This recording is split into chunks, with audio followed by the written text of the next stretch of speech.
Hey, I'm Marisha. And I'm Antoine. Welcome to the Great Unknown Tour podcast. The purpose of this podcast and this tour is to share our journey of saying yes to the great unknown with God in hopes of encouraging you to step out on faith and embrace your adventure with Him. In January 16, 1 month after being married, we took the $3,000 we received at our wedding instead of receiving wedding gifts and hopped in our 99 Oldsmobile Cutlass. Starting in LA, we embarked on a nationwide tour for 1 year, popping up in 30 cities and 21 states for 2 weeks at a time, doing free hip-hop concerts and dance workshops at youth organizations to teach students about purpose and identity. That year, we lived off the money from our wedding and the donations that came in from communities we served. We called it the Great Unknown Tour because we found ourselves leaning into uncertainty and trusting God in a way that made us feel very uncomfortable, very vulnerable, and quite frankly, scared. Neither one of us had established careers, and the people around us were wondering why we weren't being responsible adults and settling into the American dream. We had no idea what the future held, but we believed that God would show us the way. And He did. That journey set the foundation of our marriage, and we've been adventuring with God ever since. Fast forward to 2022, we live in the DC metro area with our 2 toddlers, and guess what? God asked us to trust Him again. In the midst of a financial crisis, God asked us to step into the great unknown again. We always wanted to tour again, but we never took it seriously because we thought that a year-long trip with toddlers would be too big of a task for us to complete. But God asked us to reconsider. This time it would be in an RV. With the encouragement of our small group, we decided this time we would do a podcast interviewing married couples about embracing their adventure with God. During the last tour, we had so many rich conversations about saying yes to the great unknown, but we didn't record them. This time we are. So that's it. You heard it. We're touring the U.S. in an RV for 1 year. We'll be getting out in nature with the fam and having conversations on this podcast with married couples about saying yes to the great unknown in hopes that these convos will give you a blueprint of how to embrace your adventure with God. We believe missions like this are a community effort. We are currently fundraising to be able to start the tour and are looking for sponsors and people to partner with us to make it happen. We need an RV, all the supplies that come with it, lodging, and everything you can think of for a family of 4. Another way to partner with us is to join our Patreon community. Shout out to y'all. You'll have access to exclusive content that takes you to the behind the scenes of our day-to-day life on the tour, monthly private live streams, Q&As, special edition merch, and much more. If you head to the partnership part of our website, TGUT.com. That's TGUtour.com. You can find more details about how to partner with us there. If you're listening to this episode, you can find all the links for fundraising in the show notes. And if you're watching this episode on YouTube, you can find those same links in the description. Let's get into today's episode. Yo, what up? We got a brand new episode for y'all. You're going to love this one. We say that every week, but it's because we believe it every week. Man, the couple is so cool, right? Like, they got married at the end of 2019. They were dating long distance for a couple years. Yes. They got married at the end of 2019. Mm-hmm. And then, you know what happened? The pandemic pops off, and they're still living long distance after they get married. And so this episode we get into how are they going to get together, because they both have these thriving careers in these 2 different cities, and they have to make a decision about what they're going to do now that they're married and navigate the pandemic, and like how quickly should we move, should we not move because the pandemic is coming and it's getting stronger, and and then you just get married and you want to be with each other, you want to make love, cuddle at night, cook dinner, see each other in the morning, and you're not able to do that.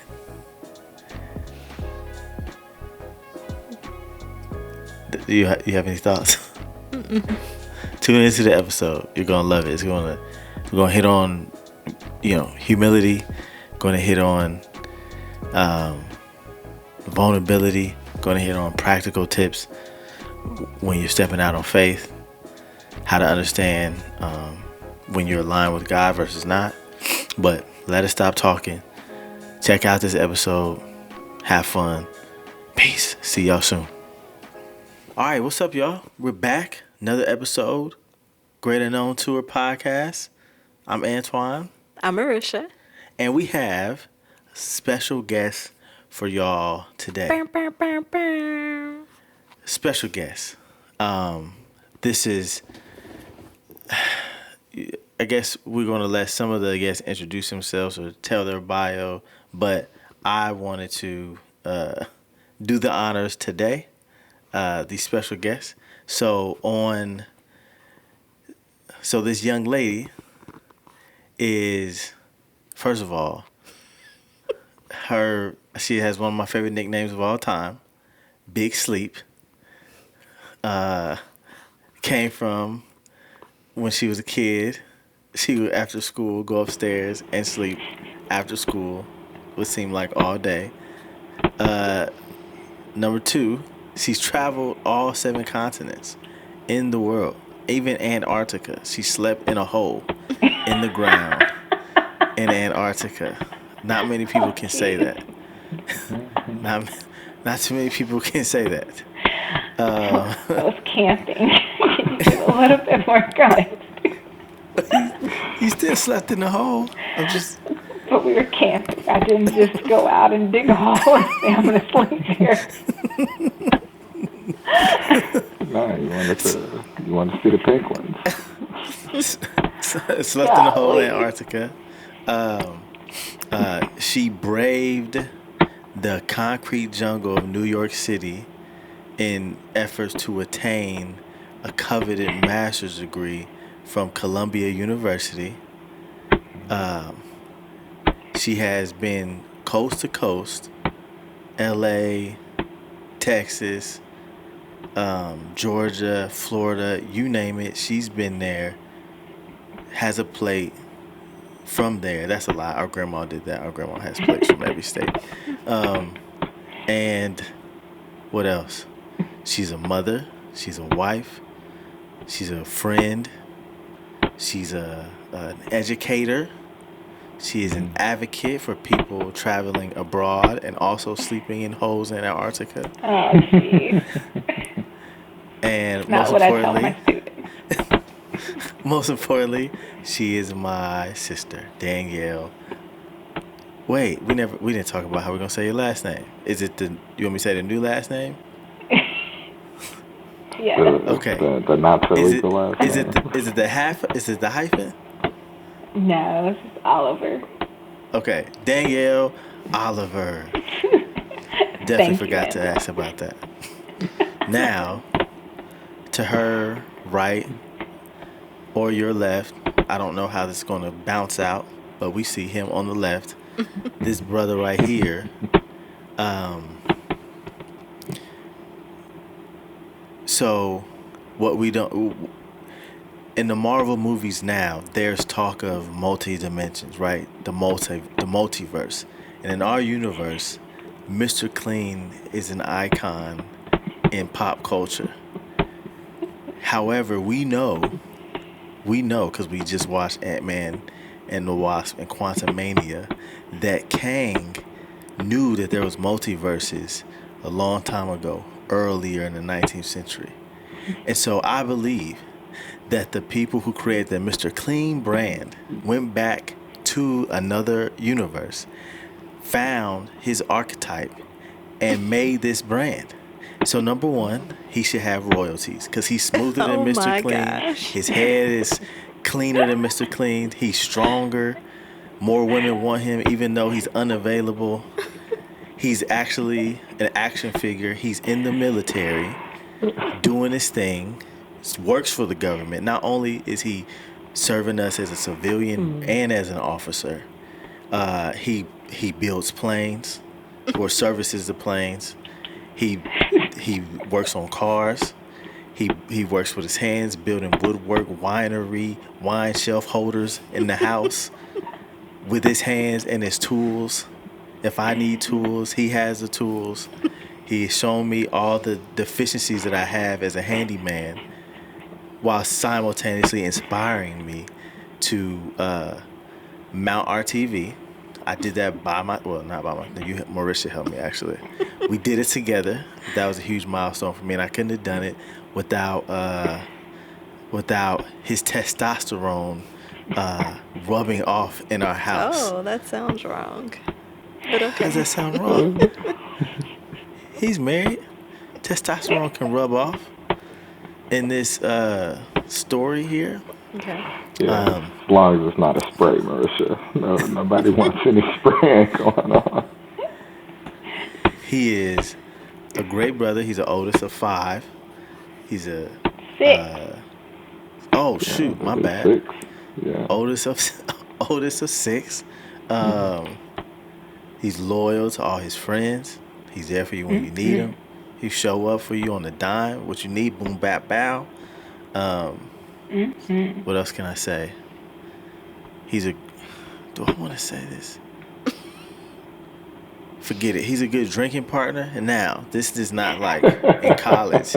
This is a caveat. Like in college, drinking partner is different than now. It's now meaning like he is knowledgeable about how things are made and distilled, and you know what I mean. Like it's a lesson. It's like a sommelier, but in a different genre, right? Like with bourbon and things of that nature. A bourbonalier. A bourbonalier, yes. Yeah, Urban bourbonalier. Your plate bottle bourbon. This ain't that. Yes. He's always down for a challenge, and I have seen it when he joined CrossFit with me at 5 a.m. Technically, the law would say that he's my brother-in-law, but I would call him a friend, Mr. Kenneth Oliver.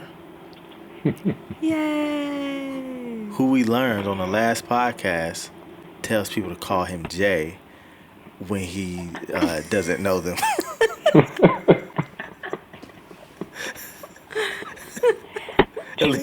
Alicia said, ask us about you telling people your name is Jay. Yeah, there's a whole story behind that. That is hilarious. What an awesome duo. Yes.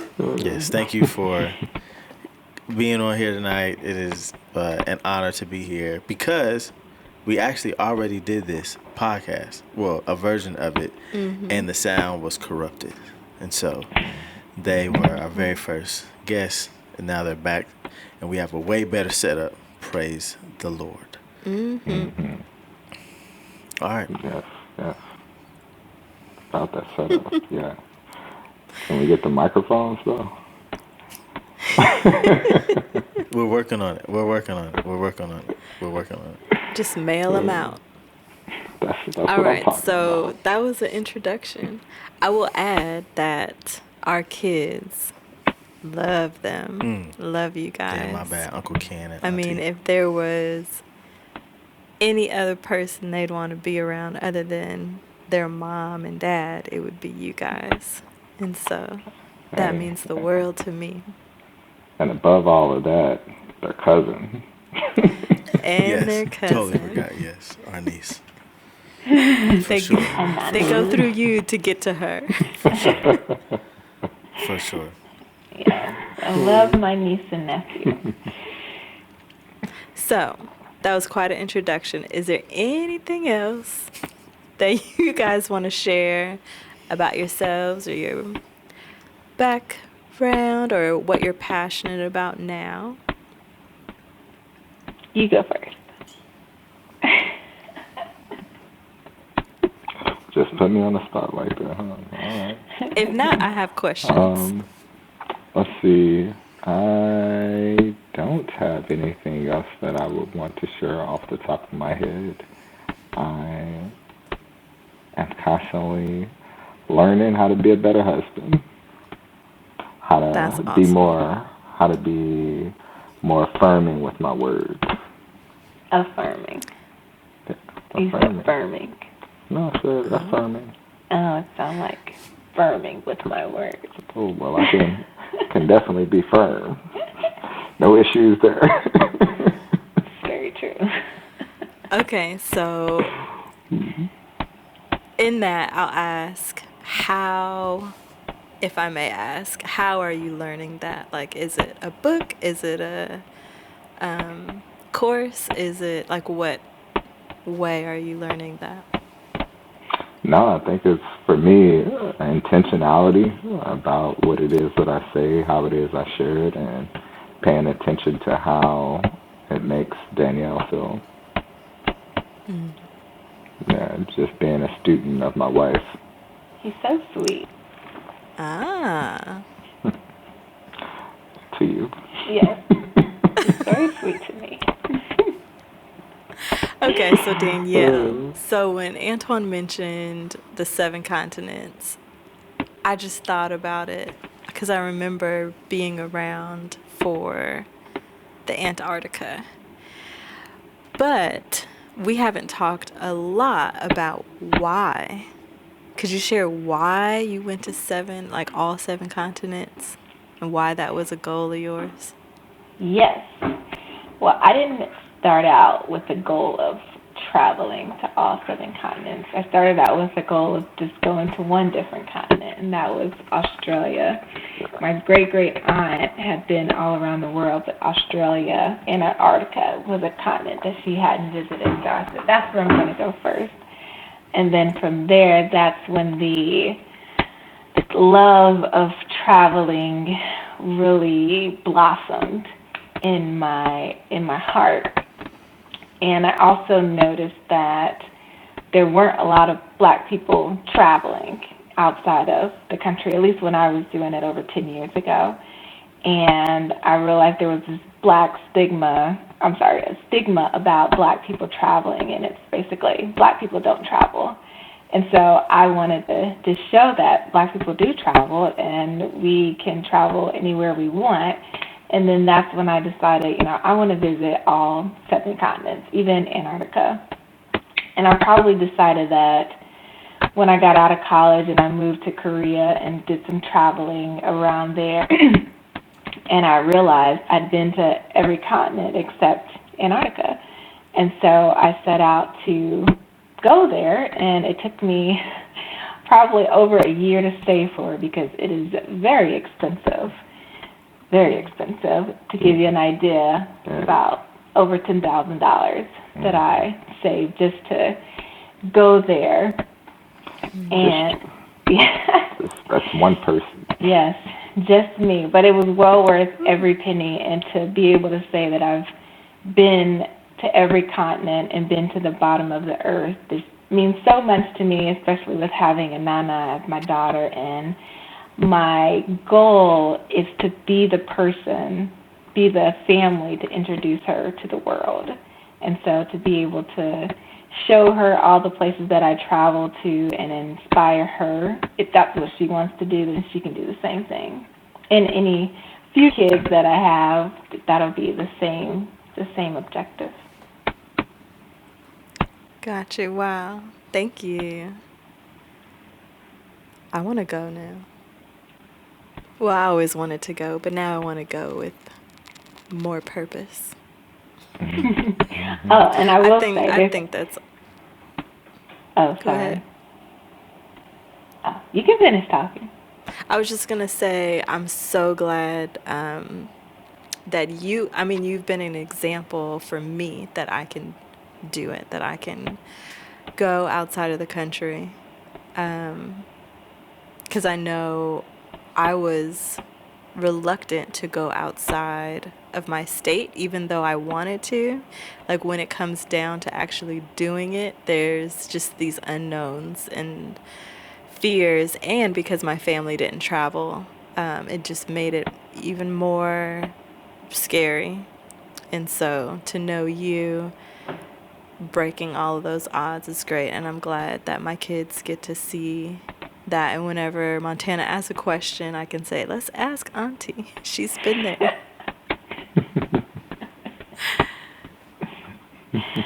Oh, yes, yes. I love being that for her in adventure.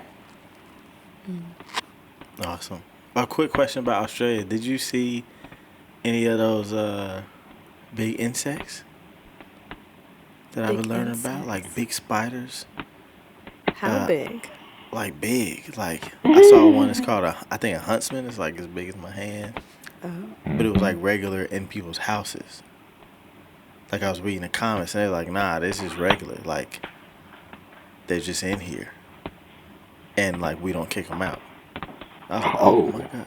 Oh, that's deep. Yeah, I like. It was one thread. Like they were like, some people were like, well, I took it out. Other people were like, nah, we let it be so it can get all the other little spiders and they're harmless. And I'm like, that's wild. Like, yeah. I mean, if you saw that wake up podcast one morning with the spider right here. Right. If you saw the podcast where we had a spider in here, you see how I am. Like, let's get it gone. But yeah, did you see any? No. Okay. Thankfully, no. People just said it's really common when I looked at the thread I was reading. Multiple threads I've read, like people are like, no, it's common to see like big insects, especially spiders. Yeah. Okay, so before we get into the main question, your great unknown, we like to ask couples, of course, how you two met and got together. So would you mind sharing that briefly for us? Yeah, we sure can. Was it on one of your trips around the world? I already know the story, but just kidding. It was Tinder. It was not a dating app. Alice's Tinder. Black Planet. Wow. Yeah. Not trying to hook up with nobody on the Tinder. This is like when Tinder's been out for a while. And Tinder ain't had the best reputation. So they started setting up other apps. You swipe past me. Ken, were you ever on Tinder or Black Planet? Those are not Black Planet. Wait a second. What? Those are two very different platforms in very different times in human history. Yeah, I was gonna say definitely two different Danielle eras. mentioned both of them, so I just thought I'd ask if he was on either one. That's wild. I'll confirm that I was not on both of them. Oh, really? I was definitely on Black Planet, and Danielle was too. Yeah, in my Air Force One. Right, with the Scarface. That's funny. Need to get a photo of these. They're gone. Yeah, so how we met? So yeah, how you met? We actually met through a mutual friend of ours, Miss Janae Graham. Yeah. Is Graham actually her last name, or did I be making that up? It's Graham. Okay. Yeah, so, what was it? I think, I forget how the conversation went about her wanting to introduce me to you. I think it was something of the tune of, I think, I know somebody you might like, or something of that nature. Yeah. So it's like, you want to go on a blind date? And I said, no, I don't want to go on a blind date. I'm definitely not interested in a blind date. I've actually been on one, and you are unpleasantly surprised. Yeah, I was going to say, I've never been on one. I was going to say, I feel like I'm courageous, but I don't know if I can do it, man. Yeah, no, it's, I've one blind date, and it wasn't a setup. I shouldn't say that. I maybe my mind wasn't open enough to the possibilities. That's very kind. Yes. You know, we live in a very PC world today, so I'm working on it. Yeah, so she Did she wanted to know you were introduce me. single? Did she know you were single, or had you like talked about wanting to be in a relationship?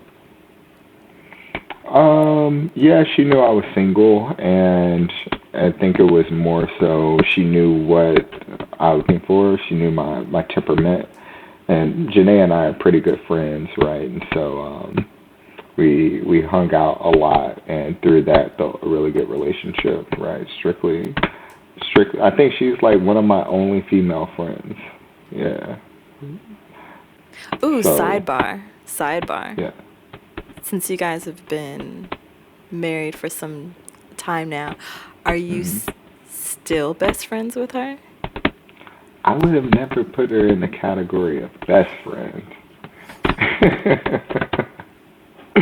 Yeah, I would have never put her in the category of best friend, but I would say she's a good friend. Like, she shows up for sure. Gotcha. Okay. Yeah, yeah. And We talk we are about that still all the friends. time. Yeah, we are still friends, and typically she'll call, and we're both speaking to her because we are mutual friends. That's right. That does make a difference when both of you know the person well. Right, Okay, For right. sure.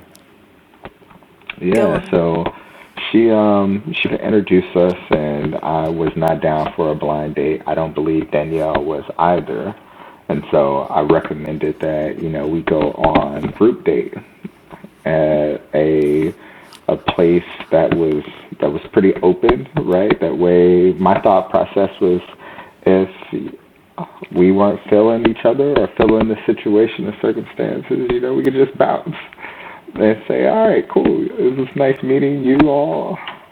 And you have a great evening. We'll see you around, or maybe not. But yeah, we met up at a bowling alley with a couple of Danielle's friends and had a really good time. We got a chance to chop it up and get to know each other. She was she was sitting at the bar, actually. Me and my friend had arrived there a little earlier, and her friend showed up, and Actually, we were there before you all were. mm, okay. I don't think I remember it like that, That's but okay. yeah. We know that brain of yours sometimes doesn't remember all the little details, but we arrived first, and then I'm you pretty sure we all, rolled up on y'all. yes, because we were sitting down. Y'all came in there late. That's okay. That's all right. Continue on. I don't know. Someone Apparently, approached my someone. memory is not that great. Someone approached someone. Yeah, I approached you. It's like, hey, is your name Danielle or something of that nature, right? You're Yes. like, oh, yes, it is. Oh, well, hey, I'm Kenneth. It's nice to meet you. Or maybe I said Ken. I don't know. I I don't say you know. definitely said Ken. Probably. It's probably true. Yeah. Oh, wait. So the mutual friend, was she there or not there? Oh, She no, was so not she there. definitely So is she set the whole a, thing up. right. So she was definitely late. So she I was don't know. coming, just not Yeah, there yeah, yet. yeah. Okay. She was gonna show up. She was just gonna be late. But it wasn't surprising. She definitely be late. Gotcha. Did you know it was a Oh, blind date set up, group date also, Danielle? Or did you think you were just going to hang out with some friends? No. I knew I was meeting this fine man. I didn't know Okay. what it looked like. Did I did she know? show you a picture of me? She might have showed me. I really don't remember. I think she might have Oh showed no, me a you did see picture. a photo because we definitely creeped on each other on Facebook. I don't remember that. Nah, you definitely did. We definily had that conversation. Oh, And, yeah, because I wanted to see Oh how yeah. old you were. My So. memory might be bad, but it ain't that bad. Okay. Well, yes. Mhm. My best friend, Alicia, told me that Janae had somebody that she wanted me to meet, and I told her I didn't want to meet a man, and thank you for asking. And Mhm. Mhm. but Alicia, being who she is, just convinced me to meet him, and Janae called me and told me a little bit more about him. And I said I would give it a try. And then we met at the bowling alley. I was there first with my other best friend, Chrissy. You sure? And then him and his friend Dio came in, and I know this because I saw you walk in with Dio, and I told Chrissy, I'm like, I think that's him. And so I'm like, I wonder if he's going to assist me. And he did. And he came up to me. Typical woman. Well, you said if he's going to frisk you? If he's going to what? Come up to me. Oh. Frisk? Notice. Oh, notice. Okay. Yes. Notice Notice me. Gotcha. And he did, and he came up, and we had a conversation, and we went bowling, and he's very good at bowling. I did not win, but that's okay. We had a great time, and then we went to a bar afterwards with our group of friends. Doing bourbonology. I don't know if he got a drink. Maybe he did. But we chatted for another hour or so, and he asked for my number. And I guess I gave it to him. And I guess we should clarify something. Technically, it wasn't a date. It was a meetup. Yeah, it was a meet and greet. It was an opportunity to. Yeah, because we all paid for ourselves. That's right. Oh, okay. I guess that's fair. Yeah, and it was a group of folks, a group of us. So. It was 6 of us. Right. Got it. So I guess we say you asked about our first date, and we quote unquote call it a date, but it was a meet and greet. Yeah. So what about to figure out if we wanted to go on a date? The first date, like the official, date. Yeah, depends on who you ask. Yeah, I would say I think the jury is still out on this. Really? Yeah, I would say that our first date was at Starbucks. I got a coffee and she got the terrible hot chocolate. Yeah, Starbucks need to fix the hot chocolate. That situation needs some help. But yeah, that's what I would call our first date. And she showed up. We talked for hours. I think it was hours. It was probably like a whole afternoon. And it was not a whole afternoon. How many hours was it? It was several, but we both met up after work, so it couldn't have been a whole afternoon. So a whole evening? I mean, I'm pretty sure it was afternoon time, but it's irrelevant. We met up at 5:30. Was it that early? Yes. It was still sunlight outside. It was not because it was December. Are you sure? I remember maybe when you left work, it was sunny. It was the light coming from Danielle. Yeah, like that. And then she after we had our first date, she just up and bounced and went to Antarctica. Yeah. Didn't hear from her for like a solid 2 weeks. Yeah. What would you say the first date was, Danielle? We went to Tainan. Was this before or after Antarctica? No, it was after. We met up for coffee the Tuesday before I went to Antarctica. We met on Tuesday. I left on Thursday. I told him, I really only have Tuesday to meet up, so either we are or we're not. She gave me an ultimatum, y'all. Say either you with it or you're not. It's the only date I had. So that was a meetup. I would say the date was Tainan when I got back. I called it a date. Like I said, depends on who you ask. I paid for both the drinks. I don't remember that. So technically, it could be a date. I don't remember that part. Yeah, because you told me you didn't know nothing about that hot chocolate. Yeah, I didn't. Right. Would that be a date? Not or no date? I think that's interesting because I've heard couples say this, and it's usually the same kind of situation. Like at church, the pastor and his wife, he was like, when they talk about their first date, they went to like a buffet, and she was like, nah, it was this other date when they went to Philly. So for us, I would say, if I think about our first date, it was, I guess it was either when we had lunch after we volunteered or to the movies, but I feel like you wouldn't. When would you say our first date was? After that. After the movies? Like, Yeah. exactly. So I see this dynamic a lot. Because I would say that those two outings were definitely a date for sure. Yeah, yeah. I would say, as men, that initial assessment is critical. We're trying to figure out, how the thing is going to progress. I think for any two people who are getting to know each other, that first meeting or meetup is critical, not just for a man, but for a woman too. Yeah, but apparently, I don't know, that decision point seems to be different because what I thought was a first date is different from what you consider to be. We are married now. I'm still in love with you. And, first date, second date, we saw each other. We liked each other. There you go. Mm-hmm. Yeah, you came in there with your hair all laid. All right. Mm-hmm. I really like your getting together story. Maybe we'll do one again just on how you guys got together.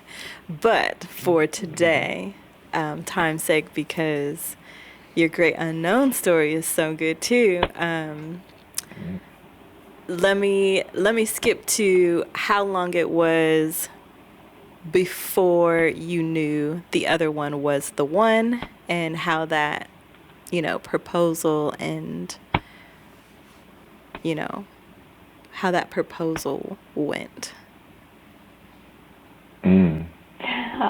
Man, that's a good question, Marisha. That's not something I think about a lot these days. So, really?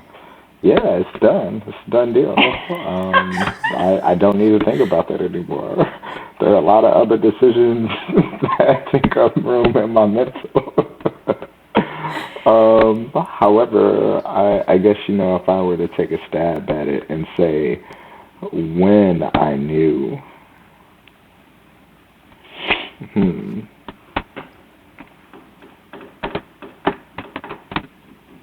When I brushed up against you. I would probably say it was maybe 6 to 8 months prior to proposing. So I proposed in April, right? So it would have been like after Italy. Italy was before, right? Well, of course it was before. It was not after Italy. That was 2017, which is over a year. Yeah, so we met in 2016, right? Late December of 2016. Yes. Yeah. And I went to Europe in, March, May of 17? He just So I would knew. That's say, the important part. He knew. Let's just say 6 to 8 months. Let's not get into the Well, I mean, the timeline is, I don't, that's the part of my memory that is fallible, right? It all just runs together. Oh, man. But I would say maybe 6 to 8 months, but I would say if it were an event that I could think of, it was probably when we were in Italy together. Gotcha. Milestones. Yeah. Milestone right. guy. I traveled to see this woman internationally. I'm thinking about people listening that may be wanting to date or dating, like first dating, or even in, like, I don't know, the courting process, like not quite engaged, but this is the one. Just, to have an example of a time frame of how long it took to know. Like, it could have been right after the bowling alley or on that coffee date. You're like, I know this is the one. But, like, for Danielle, it could be 2 years later. You know what I mean? I'm just trying to get an overall view of, like, by the time him and I started dating, we knew we knew we wanted to like be married, but we were just doing stuff to make sure. Yeah. And then we ended up wanting to get married like 3 months after we started dating. Our wedding got postponed. You guys know the story, and a year later we ended up actually getting married. So, Yeah. everyone's different. So I just wanted a different Yeah, view. yeah. No, I appreciate that. So I don't like, again, timelines fallible for me. It's the story of life just kind of runs together, and I remember specific instances or events, and that's just how my memory works. And so I'll say that definitely after meeting Danielle, I wanted to know more about her, and that took some time to figure out how to go about doing that. And so, if there were an event that I recall thinking about it, I would say us being in Italy together and the amount of time we had the opportunity to spend together and the quality of the time that we spent together. And I think kind of after that point, that's when I knew, okay, I actually like this woman, and I can see myself doing this more often with her. You're so sweet. Aww. But I don't know, love, Yeah. what was it like for you? What was the event, the timeline? Because I know you remember the year, the month, and the day, maybe even the time. And the weather. 15. No, it's actually not a date that I have in mind. It was our conversation about sex and boundaries and sharing that I didn't want to have sex before marriage, and he was on the same page with that. And I also said I didn't want to kiss before we got married either, like kiss on the lips. And he agreed, or he respected that boundary. I don't know if he was wanting to, like he was open to kissing, I'm not sure, but that was my boundary. And he never tried to kiss me or have sex with me. And so that was an indication to me that he was someone that I wanted to be with. And I needed to just confirm with God that this is who he has for me. All right. Yeah, I guess I forgot all about that part, huh? You know, if we That's married, good. now I got the goods. Oh, The geez. goods are in the bag. That's what I'm talking about right there. I put in that work. I put the time in. Hey, carry them goodies home with me. Yeah. I'm just saying. Hey, the wait was worth it. Oh, gosh. That's beautiful. That's beautiful. Okay. I'm going to stop because I'm feeling we definitely need a whole podcast just on the love story because I have so many questions. It's so good. It's so good. Yeah. We'll have to It's outline just that, Marisha. barely even scratching the surface of your guys' story. Right? Yeah. But give us some runway for that one, because I think we're going to need to compare some notes. No. Make sure we get our facts straight. No. People are different. That's the beauty of it. Like it raw. Okay, so we're going to jump into the main event. Well, this is all the main event. It's all good stuff. You guys are great. So now, tell us about a time when you believe God was asking you to step out into what we call the great unknown. It's a place of uncertainty. There's no precedent for it for you in your life yet. God is asking you to embrace your adventure with Him, and it's stretching your faith. You're terrified to do it, but he's asking you to trust you. Do you have, are you going through anything like that, or do you have a story to share that we can journey through with you? Yes. Take it away. Oh man, you I kick it over to me.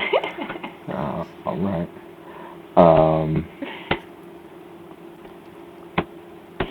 so one from the past, I'll say, was marriage in general, like, or maybe starting out in married life, and that is because after we got married, we weren't actually living in the same city. We were living in two different states when we got married. And so How long trying y'all to been married? figure out, so we've been married for 3 years, going on 4.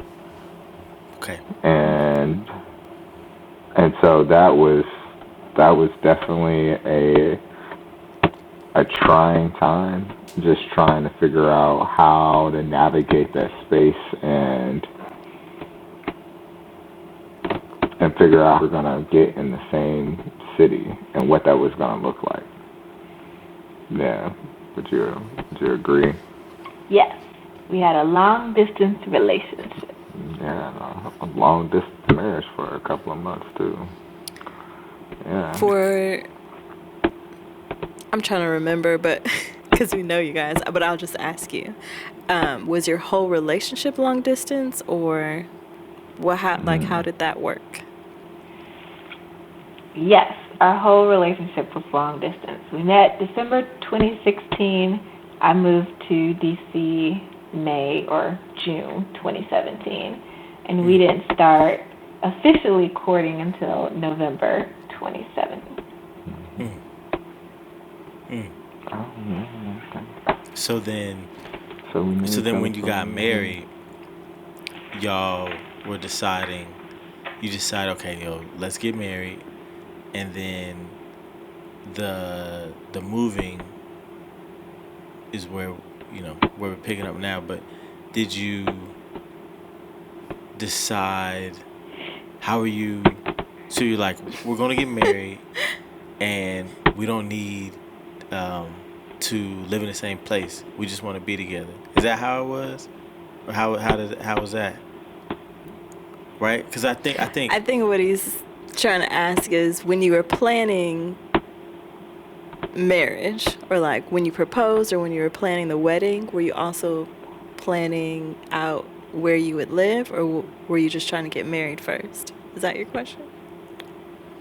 I guess. I guess so. I just think a lot of people, their main thing would be like, we need to, what I'm saying, be in the same place. We yeah. need to get married, and we need to get a house and then get married. And you all took this step, was like, yo, we getting married, and um, you know, we don't have that place yet. So what was that?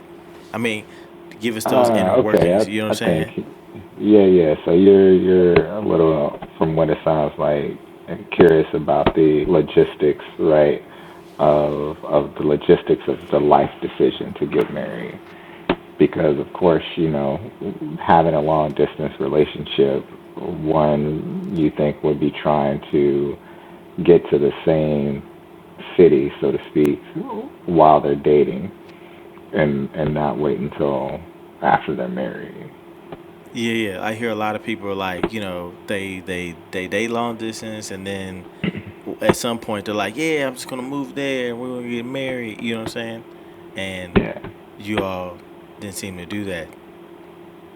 yeah, yeah. Actually, I'm curious. So we got engaged in April, and we got married in November. So He's like, yeah, what is why that? didn't we do 6 months? Are you asking 4. me? I think so. Yeah. 4 from. What are you trying to figure out? How many months was it before we got married after I proposed? Let's just say 6 months. I think it's 6. Okay, Yeah. it was 6. I mean, I don't know. The people in the comments will do the math for me if I got it wrong.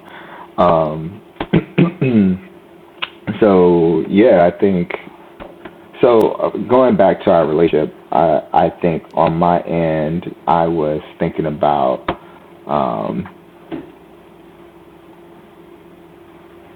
my past experiences and relationships and what would drive me to move from one state to another, because I had uprooted my life previously and moved to another state, and didn't do that in the context of any type of committed relationship, and so found myself living somewhere that I didn't know anything about, rebuilding my community and network and all that stuff. So I think prior to proposing and getting married, that's one thing we talked about and I expressed to Danielle in our relationship.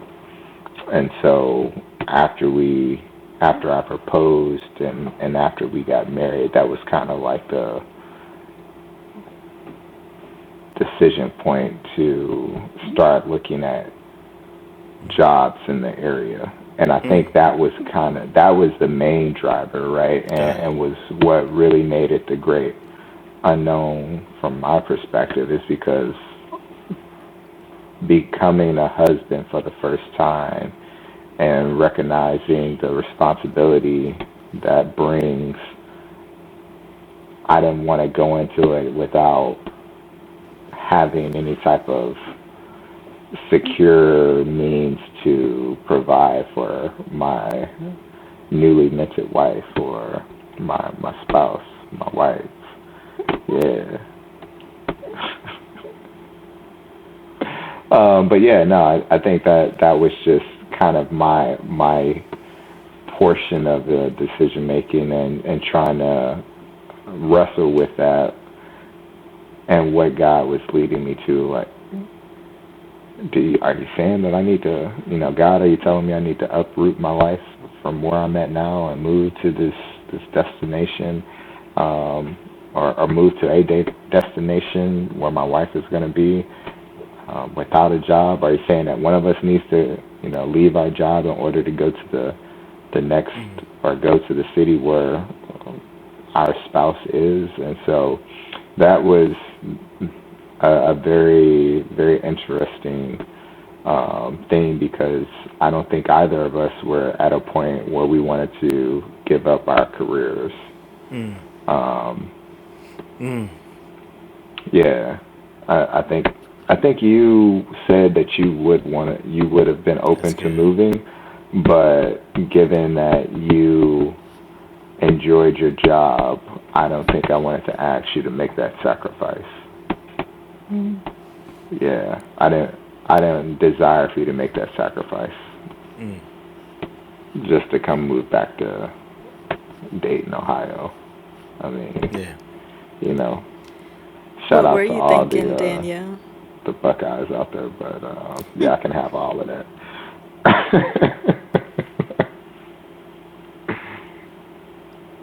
Where were you at? Yeah. What were you thinking? Marisha was asking where you were at.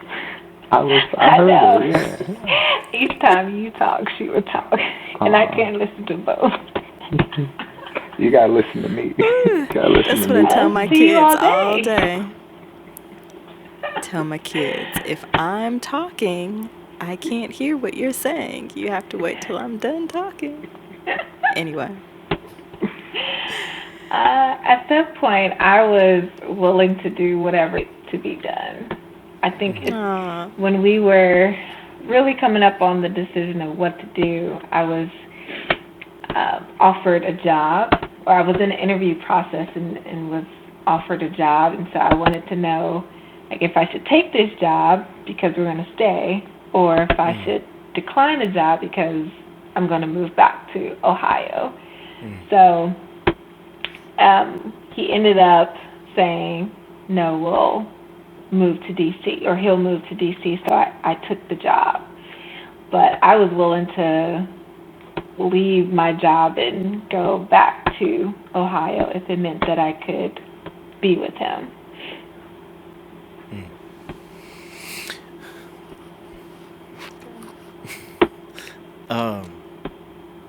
So tell me,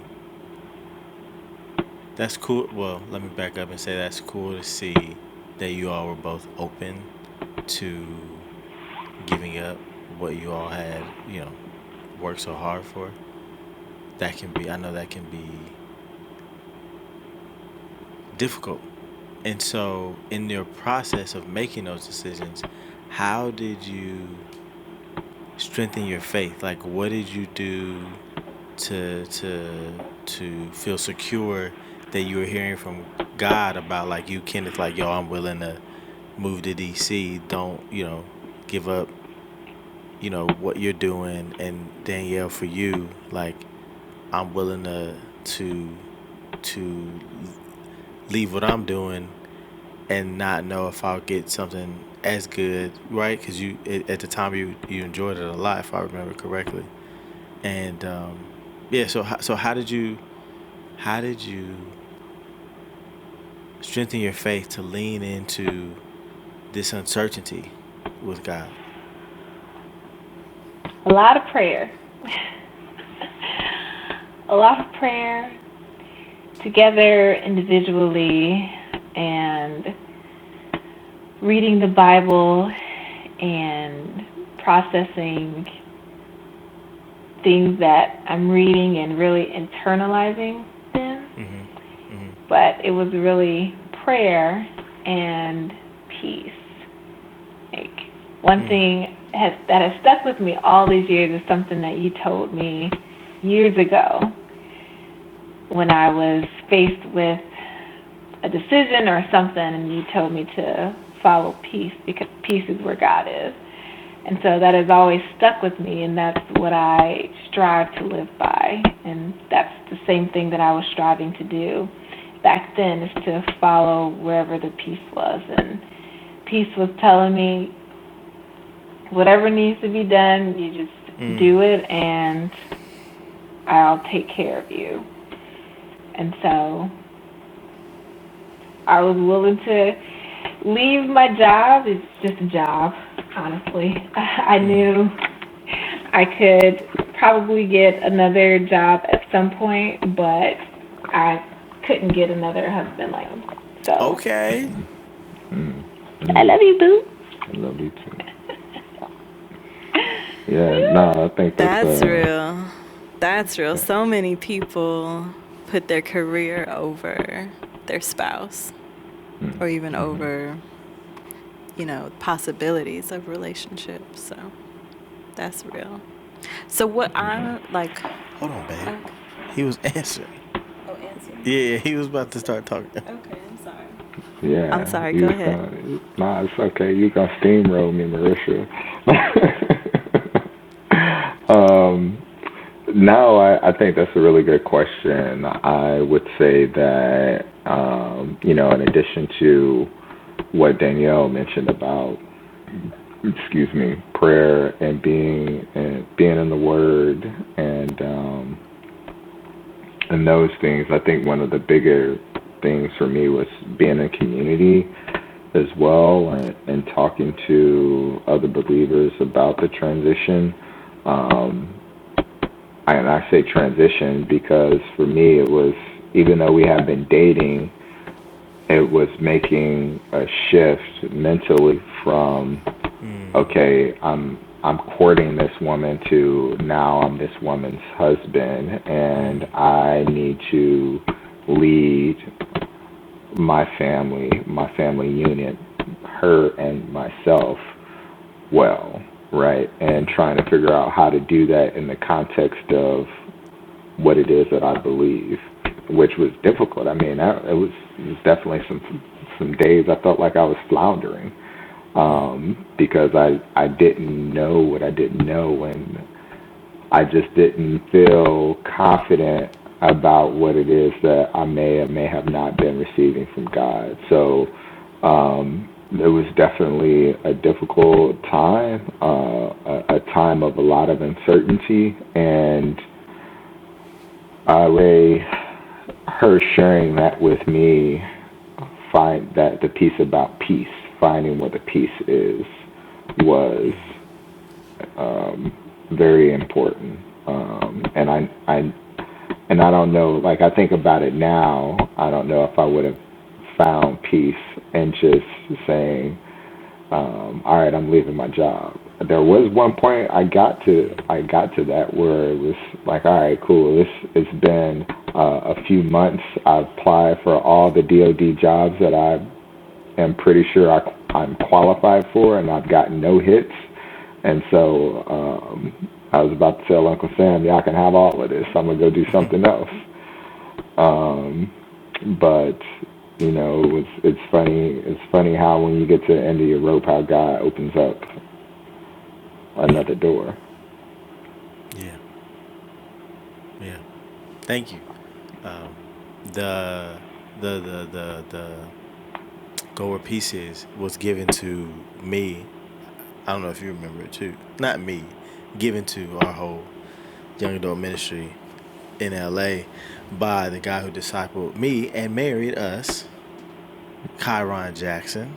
So thank you, Kyron, because you are continuing to impact other people. Yeah. Well, I do want to say something else. Peace for people listening. Peace. I think a lot of times people describe it as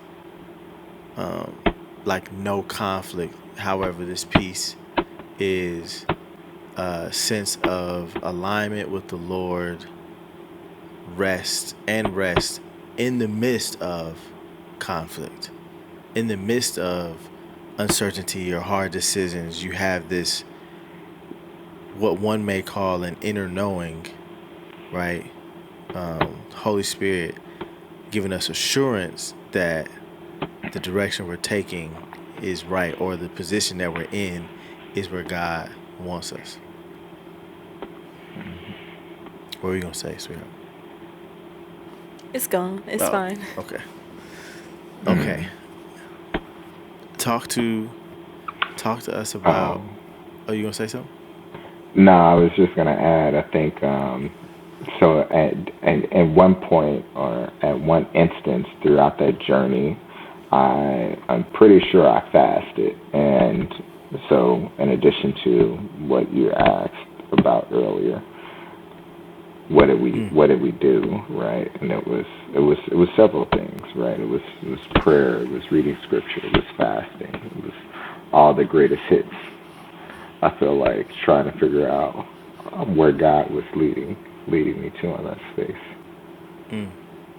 Yeah. Tell me what you were afraid of in terms of moving to DC without a job. Like, tell me what was coming up for you in that regard, right? Because the audience doesn't know. I know, like I mean, you're pretty well decorated in terms of your education. He has a master's degree from the University of Dayton, which he is trying to poop on right now. But we educated this brother with 2 degrees, actually, from 2 different universities. You know what I mean? Military guy, like, you got all the for me on paper, it looks like who's not hiring. You know what I'm saying?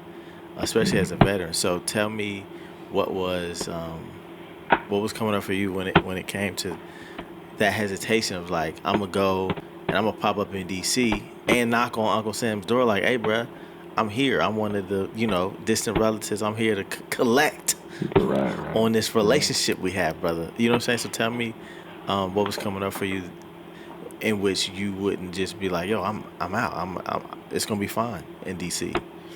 Yeah. No, I think the biggest part I don't know if it was the scariest part. I think it was the piece that bothered me the most was feeling like I wouldn't be able to provide security for my spouse. Okay. And being in that position where I just felt like I wouldn't be able to, how do I say, carry out my responsibilities, the responsibilities I felt I had as a husband, right? And, it just kind of goes in line with that piece I talked about with asking her to move to Dayton Mm-hmm. and not take the opportunity that she was interviewing for, right? When it comes to caring for her emotionally and um, her mental well-being. I could have asked her to do that and she would have very well gladly had done it, but I didn't feel like that would have been a great decision for her to make and or wouldn't have been healthy for her um, mentally, emotionally, right? Which could have an impact on our marriage, physically, socially, and all the things. And so, not being able to carry out or provide that security to my spouse was probably the biggest piece that bothered me. And so, to your point about applying for all the different roles that I found or the different jobs, and then just feeling like not getting any calls back, right? You start to question your Yeah, resume yeah. and what it is you bring to the table, and whether or not it is if the skills you have are in demand, Yeah. Yeah. right? Um, and so I definitely knew that wasn't the case, but it's very difficult not to feel that way when you are, constantly putting yourself out there and you're not getting any feedback. And I Yes. think the crazy thing about it was I was applying for jobs between, I want to say what, maybe the September, October of 2019 time frame. And then this was also when right before the pandemic. So I'm applying, and I think ended up getting a call for an interview like March or May of 2020 or something of that nature. It was like well after. No, it was actually later than that. It was later in the year. It was crazy late, to say the least. It was crazy late, and I still interviewed for the job. I put my name in the hat. And this is a good experience, Yeah. but I was surprised that's the length of time it took to actually get a hit Oh, from when you for an apply, yeah. application that I had put in previously. That's crazy. So, yeah, I would say like that was the part that bothered me the most about it all. That was kind of long-winded, but yeah, I didn't land the plane. I was enjoying the ride. Yes, you were enjoying the ride. Yeah, it's been a while since we So, talked about this. no, no, you're good. So then, um, Danielle, how did you feel while waiting? So you all decided like, yo, he's gonna come here, right? And then you're married, so you have that excitement, anticipation of like we're married now, we're gonna be in the same place. You said you all were abstaining, right? And so like there's also the physical anticipation of you being in the same place. And he's like, I ain't moving till I get a job. How you like? Where were you? How were you feeling about that? Were you like, oh, that's cool? Were you like, oh, Jesus, get this man here? With like, you know what I'm saying? Like, what I was, like, where were you?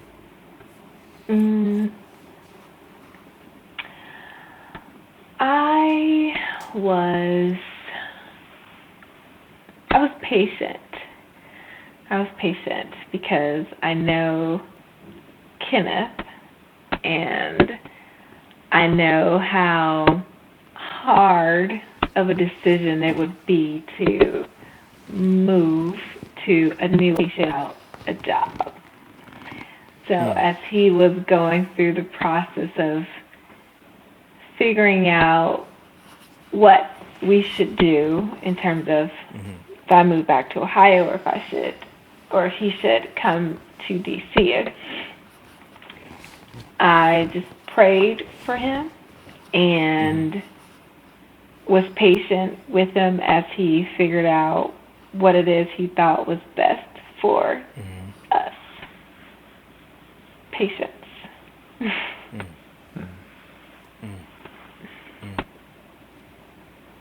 Did you ever feel like nagging him? No, I don't. I like the nag. No, I don't.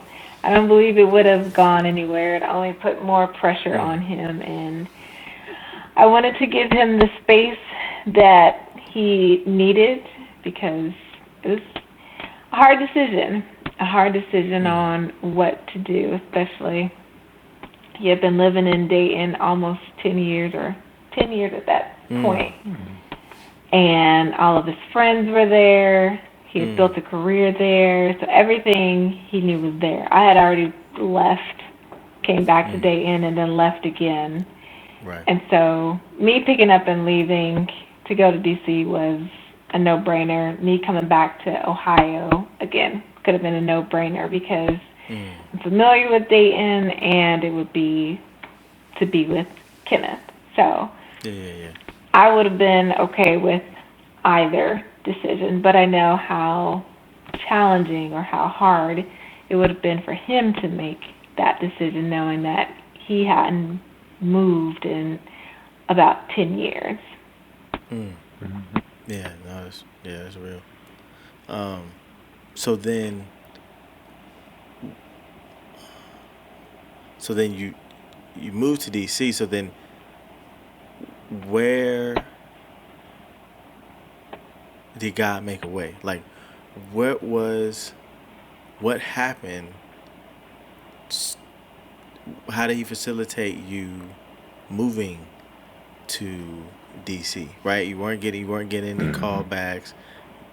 Nothing was shaking. So then, what broke? Like, what changed? Yeah. No, absolutely. So, there was a lot of stuff going on at the time, right? So, we talked about getting married during that time frame. We talked about making the decision to move. But prior to making the decision to move, I was also at this time in the middle of finishing up my graduate degree at UD. And so we have that going on. I also took on a new role with the office that I was working at with Right Pat. So I had that going on. And so there are just all these different opportunities that were coming up and then things that were also being closed out. And just really, on top of the decisions that we're making for life, a lot of events going on that added to the stresses of life, right? I think at the time I was talking to somebody and they were saying that, when you talk about the stress that people are experiencing in life, it's usually brought on by a couple of different things, and you could typically only handle a certain amount of them within a short instance of time. And, so one of the things they talked about was taking on a new role or position. Moving was another one.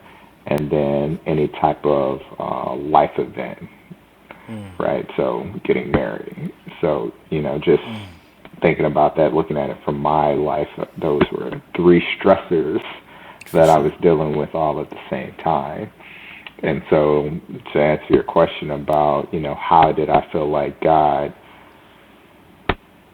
showed up in that time, I think it was really His timing of the order of all of those things. And even though it took a long time for me to be offered a position, I think that position came at the right time. And so, being put in the position on my in my current office where I was moved to take on a larger role was pivotal because it showed to the folks who were directors in my organization that I could lead effectively and that I had the chops, so to speak, to do the work that needed to be done and make the decisions in order to move our programs forward. So I think that was definitely an opportunity that God put in my path. Finishing up with my graduate degree and getting married prior to that, I think was what God put on our heart and to do in that order, because we got married in November and I didn't graduate from UD until mid-December, I believe. And so I think I was actually in the middle of a capstone project when we got married. So it was real interesting times, very late nights.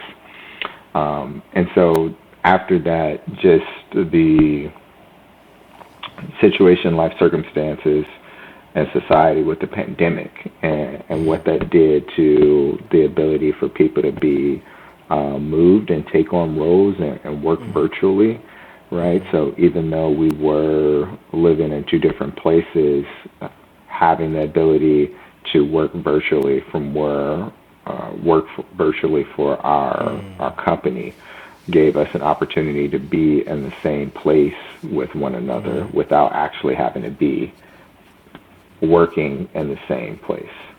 So that was another area where I saw God working all things for our goodness, even though, we're in the midst of a global pandemic, right? It provided an opportunity for us.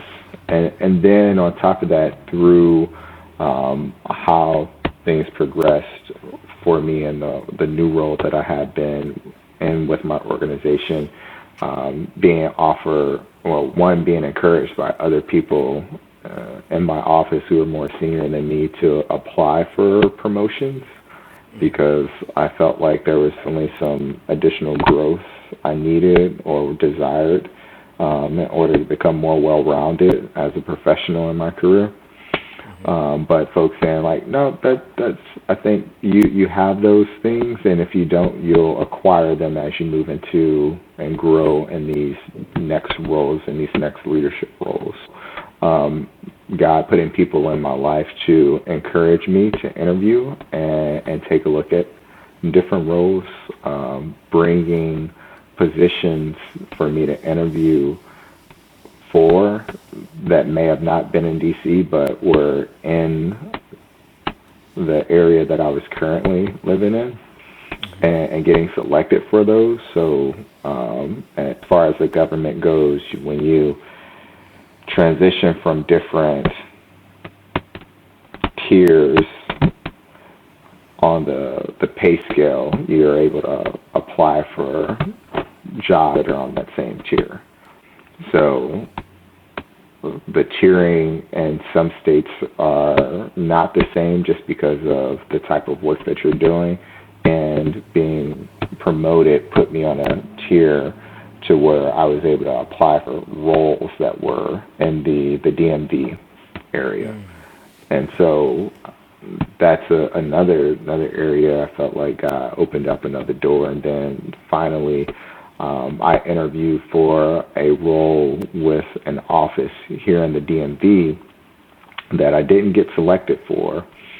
However, I was on the roster for folks who would have been selected. And although I didn't get the job, I think it was God's hand moving in the hearts of those folks who knew my situation and what it was that I was trying to do, that allowed them to put together a solution for me that allowed me to move to the DMV area and into a role that was here in the midst of a pandemic when they weren't really hiring folks. And so those are, I think, the big ways that I recall God showing up in that time frame, and how He really just worked all things for our good. You got anything you want to add to that, love? Question for you. Yeah. We want to rewind that a little bit. I heard you say, all right, so you were in Dayton and you applied for a promotion for a role in Dayton, which was not DC, where you wanted to be. How did that feel applying for that role? I'm wondering, because I feel like that might have felt stupid. Like, why am I getting a promotion, right? When I think about promotions, I could be thinking about them wrong. It's like, this is, like, I'm getting promoted for more responsibility because they like what I do. They like me, how I do it here. They're giving me incentive, maybe, to stay here because I'm moving up. They like me a part of a team. They want to see me expand on the team. But I ain't trying to be here, right? I'm trying to move to DC. Like, so how did that feel? Yeah. Nah, it was, I mean, how did it feel? I don't know how I felt. I'm not really, these are things that I remember. I can tell you what I was thinking. That's fine. And I could tell you that I was thinking, this some bull. This is straight bull, right? Like, you all put me in front of a panel, I do an interview for a position that's in the same city that I'm living in, and you say I'm qualified and I meet the needs and all of this jazz. But as I apply for roles on the same tier in a different location, all of a sudden I can't get any play. I don't. I'm not getting any callbacks, right? So, yeah, I was definitely thinking this some bull, and I think it was some bull. But I think I also saw a path, right? I saw a path, a route to run to where I wanted to be at, because the office that I interviewed for also, and that I got selected for, also has a geographically separated office or location in the DMV area. And so I was like, all right, cool. So I'm going to go ahead and take this position, and I'm going to see how I can parlay that into slide it into a role in the DMV, right? Just trying to figure out how to pull out all the stops and get to where I'm going to go, and let the folks know, like, hey, look, yeah, I'm willing to work for you guys, but how can I work for you in this capacity out of DC or out of the DMV, right? So, yeah, that was definitely my thoughts, and I think even recognizing that it wasn't the most ideal of what I wanted, one, it was still an opportunity, so was something that I guess kind of stroked my ego in a way after applying to all those jobs and feeling like I wasn't qualified. It kind of spoke to me and said, okay, I am doing something right. Yeah. And then just figuring out, like, all right, Lord, you're doing something. I don't know what you're doing, but you're doing something. And figuring out how to put my trust and my hope in that, and what He's doing and the things that I couldn't see. Amen. So then, from that position, how did the DC connection or jump happen? It was a different role, man. I interviewed. So I interviewed for two positions. I interviewed for a position at the location I was working at presently, and then I interviewed for a role with the office in the DMV, and didn't get selected for the second role, but I got picked up for the first role. And so, as they were looking at that, I think they just had different positions that were on the board that they were trying to fill, and they knew where I was trying to go, and they were able to slot me into one of those roles that that they had available. Got you. So, at the same time you applied for the position you got the promotion for, you applied for the DMV role, yes? Mm-hmm. And so,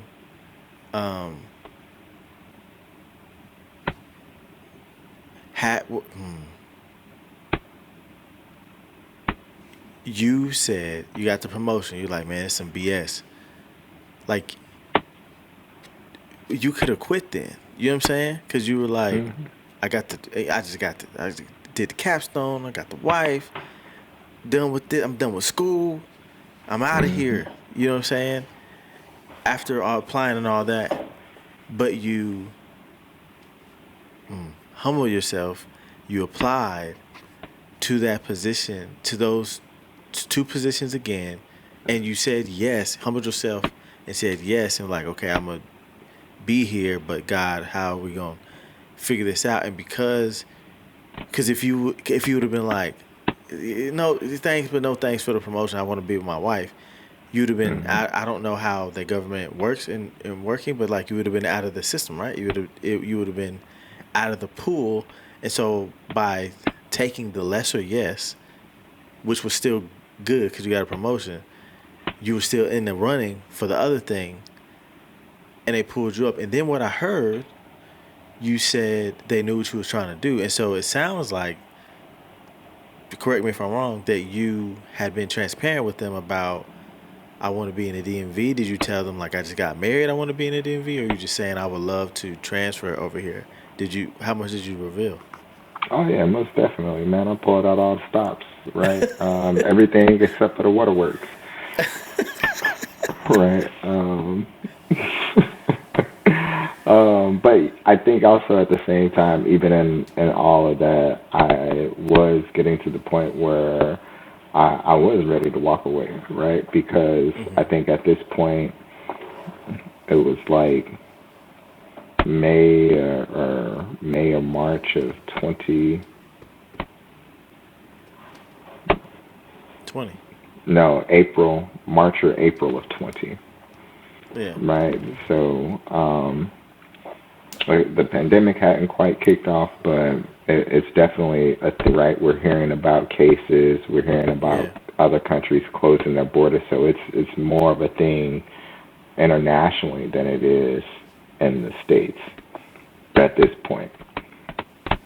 And so I recall definitely had a conversation with Danielle, like, all right, look, if they can't figure this out, I'm gonna just have to bounce, right? I'm gonna put in my resignation and I'm gonna go do something else. Because obviously the organization at that time, I felt like didn't value me as an individual, right? Because I know there are positions in the DMV area that are vacant or that they need to put people in. However, nobody can help me figure out how to get myself into those roles so that I can make the transition from one state to another.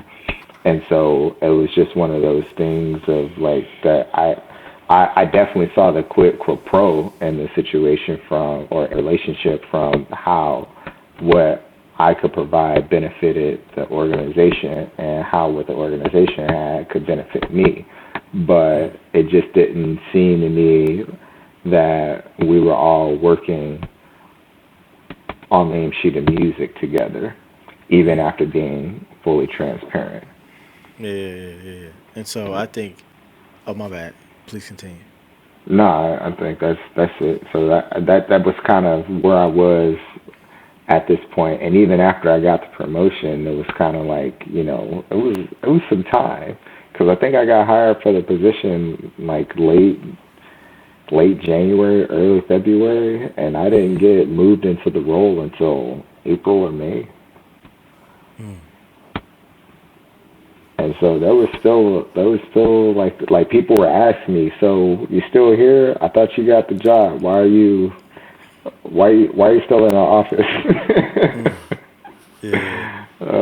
Yeah, so That's like 6 months. So is that the timeline from the time you got married to the time you moved to DC? Was it six yeah, so months? November, 6 months. Yeah, that's crazy on top of all you again, we just got married and we want to be with each other. I mean, I remember feeling like that, in the year that we were engaged, feeling like that. Like, I just want to, I'm excited to spend the night with her, to like not have the boundary of like, hey, we gotta chill, we gotta, it's 10 o'clock, whatever o'clock, like we gotta go home, go to sleep. You know what I'm saying? Or Yeah. talking all night in the car because I'm not going in your house, Hmm. because that'd be a problem for me. Or you know what I'm saying? Like, I remember wanting that feeling of like, I don't want to call you before I go to bed. I just want to be there. You know what I'm saying? Right. Like, Absolutely. it's so Yeah, there was it's so a lot of that. so I can only imagine the hunger, the longing, emotionally, spiritually, that you all had, and then because I mean 6 months, but it's you know what I mean? Like it could be a Well, six they months like did see each other. they We did. saw each other, but look, it's like this, right? You've been abstinent throughout the entire period of your dating, and now that you're married, you're trying to get butt booty naked, right? Oh, jeez. Hey, trying to get butt booty naked with your spouse, right? Whenever you want to. Like Yes. there's this whole bar, just right. You Yeah. just trying to be with your spouse, right? And Yeah. having that physical distance between us was an impediment to that goal, right? It's a great use of impediment. Oh, yeah, man. Yeah. So I think that's amazing. Um, in such a short span of time, I hear so many lessons. God pulling out, you being vulnerable, telling them what it is you want, right? Because if you had Hmm. not, think about it. If you, from what you tell me about, your roles in the government, how they work, and if people think similarly like you, if you don't give them that information, they're not, no disrespect to anybody Kenneth works with, but like empathetic and like, I wonder, you know, Kenneth didn't have a ring. Now he has a ring. He's married. You know what I mean? Like, I don't think anybody's like, what is he?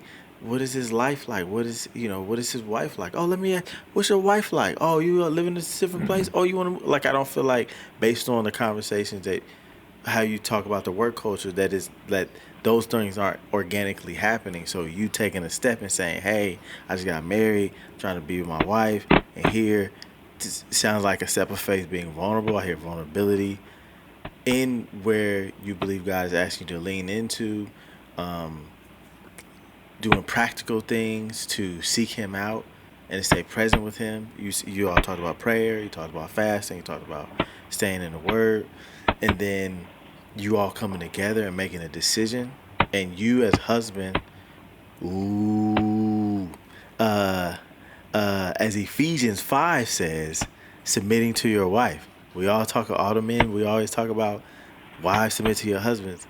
It also says husbands submit to your wife, and foremost, submit to each other, and for us, submit to Christ, right, and lay our life down, love our wives as Christ has loved the church, um, and you laid down whatever it is, all the stuff that you had built to be like, yo, I just want to be with her for this, maybe with a career, like I don't know what's going to shake. So I hear that, submission, vulnerability, sacrifice, patience. Danielle said she was being patient. She was She was aligning herself with God, staying in peace. Because again, I can imagine from what I hear from other women of like, does he really, is he serious about me? Does he really want to be with me? He ain't moving fast enough. He should have just quit. he gonna get another job. He got all the credentials. You know, um, they stole the Mr. Clean brand from him. Like he gonna be good. You know what I'm saying? Like, and so, and so, um, uh, and so then I hear that, and then I hear humility in I'm applying for all these jobs. The only job that said yes is a promotion for where I'm at. This is not helping me be with my wife, Lord. And you were like, I'm still gonna take it, and that opened the door. Like there's so many, as we say in the hip hop community, so many bars here for journeying into the great unknown and allowing God to chisel new parts of us, to refine us. And I'm thank you so much for sharing your story and digging into it with us. What are you gonna say? I know you're ruminating over there. You're saying it all. The same thing. Like hearing this story again, I just think, I just see all the faith steps. And sometimes, when we think about faith steps, we think about doing something big, And for you two in this specific situation, I feel like the things that you did were big, but they were like also not doing, like as a wife for Danielle, like not nagging, being patient is, no one's gonna walk around and see you on the street like, wow, I love your patience. Like, you know what I mean? Like, I can see your patience. And because it's like an inner thing. And even the things with Ken, like, he's making very, like, surgery with the decisions. They're just very detailed and calculated. And with God and for others, like for his wife, like thinking about, like you said, just being loving, like walking in love and thinking about Danielle and not just himself and making decisions like that. It's an incredible, beautiful story. Yes. And I'll say Thank you one guys thing for that sharing. absolutely, and I'll say one additional thing that I left out, right, that I didn't think about until you were given the overview, was leaning into and pressing into the gifts that God had already given me, right? So I feel like I can be charismatic. I'm not the most charismatic person, but I feel like I have a little bit of that in me, and outside of my work ethic and what I bring to the table professionally, but just that, and also being able to recognize what's going on in the room, what's going on in the environment, and being able to use those things to your advantage. And so definitely recognizing the gifts that God had given me and praying about how to go about engaging in those conversations that I was having with other people and utilizing those gifts that he had given me in order to see the environment and make decisions accordingly. Right? Like you talked about sharing what it is that I'm going through and what my objective is, and with the people who are the hiring managers that I was working with, right? Like there's a way to do that and there's a way not to do that, right? And, understanding, well, how do I share this information in a way that's going to be most appealing to them, that's going to tug at their heartstrings, that's, how can I help them see themselves in my shoes? Are they married? Are they not married? And being able to communicate the story, the information to them in that way. Being able to talk to my supervision and my directors about my current circumstances and what it is that I was trying to do. I think ultimately, even had that not transpired the way that it had, there could have been a avenue for me to still work from the DMV, because it's also 2020. We're all working virtually. For sure. And so if I'm not reporting to a physical office, I could have been working in the DMV, right, for my organization that's based out of Ohio, and just would have been like, hey, all right, y'all want me to come back? All right, cool. Here's that paperwork. Yeah, yeah, yeah. Right. And so I definitely that, and looking back on it, there are a multitude of ways that God could have worked it out, and I think it was just being open to what He was calling me to do and moving in faith. Like I remember, I think I might have shared it with you. Like one weekend, He asked me to start packing up my apartment. Yeah. Right? Like I got the prompt. Okay, you need to start packing. It's like packing for what? I have nowhere to go. I have nowhere to move. I have no job. We have no apartment together. Like we've talked about no apartment together. Where am I gonna put all these things? Yeah. And I remember I was slow to move on that, and getting to the part where I was moving from Dayton to the DMV, where I was just spending a stupid amount of time trying to comb through what it was that I was going to keep and get rid of and finish up packing before we got on the road, and just how exhausted I was because I was doing it all last minute. And so feeling the Holy Spirit say to me, this is what I was trying to keep you from. Right? Like I wanted you to be rested for this journey that I was going to take you on. Right? I wanted you to be rested. Yeah. That's a bar. Yeah. That's good.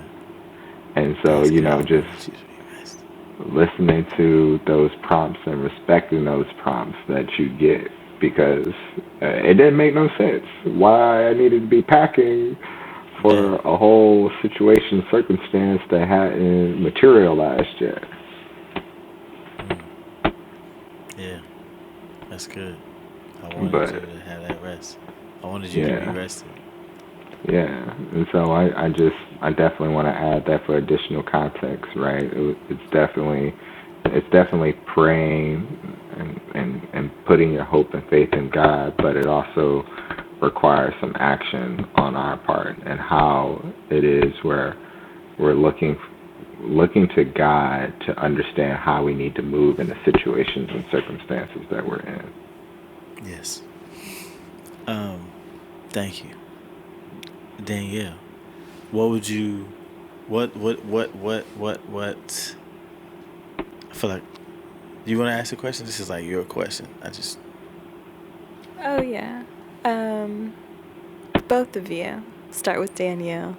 What advice would you give someone going through a similar situation where they can't see the outcome, but they know that God is asking them to do something?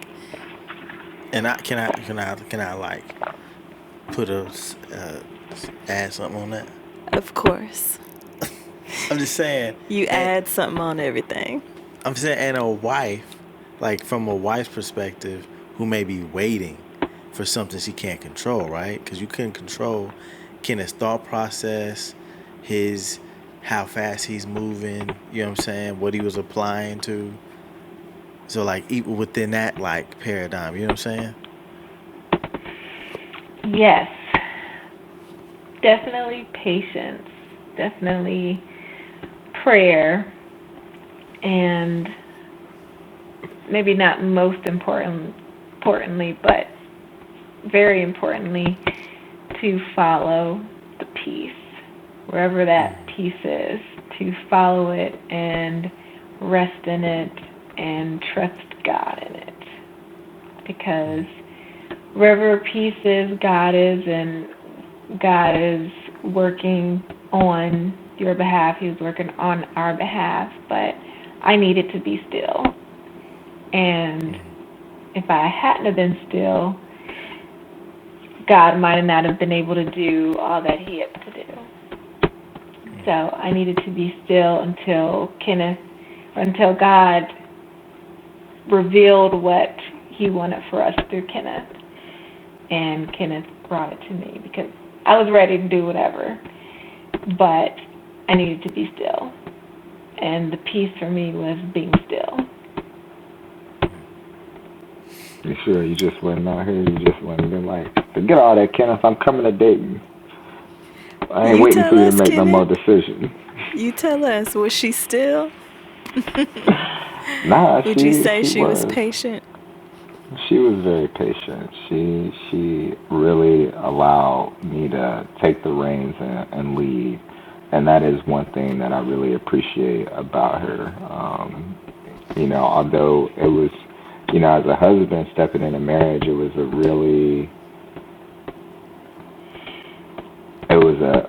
decision that had a large magnitude of impact, that could have a large magnitude of impact on our marriage and how our marriage started out. And that was also something else that I had on my mind and wanted to ensure that I'm not putting us behind mentally, emotionally, spiritually, starting out in our marriage because of the decision that I made. So, yeah, it definitely felt like she was patient. Appreciate her for all the prayers she prayed about giving me the wisdom to make that decision in that space. Yeah. Amen. Well, thank you for your time. Thank you for your story. Thank you for your vulnerability. We appreciate it. And we pray that you all listening to this will be encouraged. You got anything? No. All right. And what did we answer? Was there another question? Did you ask us, like, do we have advice for other couples or something like that? We did. Mm-hmm. Oh, Danielle went and if you would like to add something. So much advice. Did I give advice? Yeah, you gave lots of advice. You answered it already. That's why I didn't even ask you. Unless you feeling something real strong bubbling up on the inside of you. Oh, I mean, just husbands, men courting, just be intentional about how you're gonna love your spouse, how you're gonna love the woman that you're courting. Be intentional about that, and prayerful about how you are intentional about that.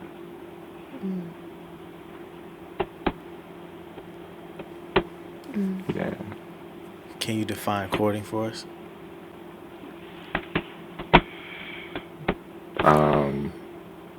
Dating, I guess. Dating with intention. Dating with intentions. Okay. Yeah. Okay. I would say yes. that. Yeah. Dating with intentions. Not just out here trying to beat, skeet, and hit the street. I'm just saying. Oh my God. Just saying. There are people out there living that lifestyle. Right. They're out there living that lifestyle, and I think we need to make that delineation. Oh my goodness. I love it. Awesome. Love it. That's a great way to end it. Love you guys. Be skeet and hit the streets. Thank you guys for listening. Thank you for watching. Yeah. If you have any comments, questions for us or the Olivers, please leave it down below where it happens. Stay tuned for more. Stay tuned for more of the Olivers, and stay tuned for more couples talking about the great unknown.